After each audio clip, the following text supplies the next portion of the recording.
شفت اللي حصل في سوس النهارده؟ ما شفتش؟ تعالى. اكل صباع اخوك كبير بحق ال1000 جنيه الايجار المتاخر.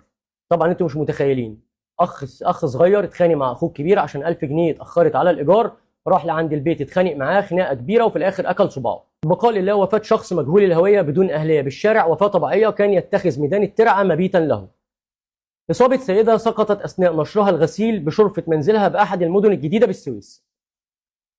دي صورة يوسف محمد البكري، الشاب اللي عنده 14 سنة في إعدادي واتخانق مع زميله اللي عوره في وشه. زي ما انتم شايفين دي الحالة بعد التعوير وبعد الغرز. تحصيل المتأخرات والإجراءات للوحدات السكنية بمدينة الإيمان والعبور بالتابلت تيسيرا على المواطنين وتوزيع الإنذارات للمتقاعسين عن السداد.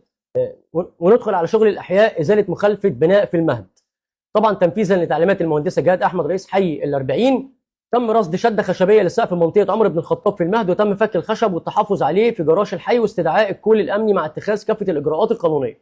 الى جانب ايضا النهارده كان في بلاغ بقطاع المرافق كسر ماسوره 8 بوصه بشارع الورش تابعه لشركه السماد، وكسر ماسوره 8 بوصه اخرى امام عماره واحد بمدينه السادات، وتم استدعاء هيئه قناه السويس والمرافق العامه وبدء اعمال الاصلاح الى جانب كسر ماسوره مياه بشارع عابد بكفر احمد عبده القديم.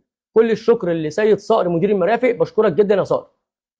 لمسه وفاء النهارده من المهندسه جهاد احمد رئيس حي ال40 والعاملين بالحي، تكريم الاستاذه هناء محمد من العاملين باداره الايرادات لبلوغها سن المعاش. ندخل على حي السويس، النهارده كان في تنفيذ قرار ازاله للعقار رقم 22 شارع هدى شعراوي، وذلك لتشكيل الخطوره الداهمه على المواطنين. اهالي السويس الكرام، عندكم قطع كهرباء بكره يوم السبت 13 ديسمبر الساعه 9 الصبح لحد الساعه 2 الظهر على منطقه ابراج المحروسه، وذلك لعمل صيانه هناك.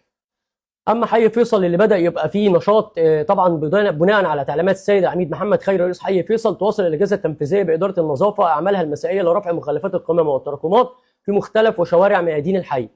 حي فيصل يوم الجمعه يشهد تحرك ميداني واسع لرفع كفاءه منطقه 24 اكتوبر ومميز والصباح، وانتشار للفرق الميدانيه في شوارع الحي وحملات النظافه المتواصله. زي ما حضراتكم شايفين كده الصور بتتكلم عن نفسها. اما حي عتاق المجتهد، قامت رجال اداره المرافق العامه بمتابعه اعمال تغيير محبس مياه تالف 4 بوصه بمدينه الملك عبد الله.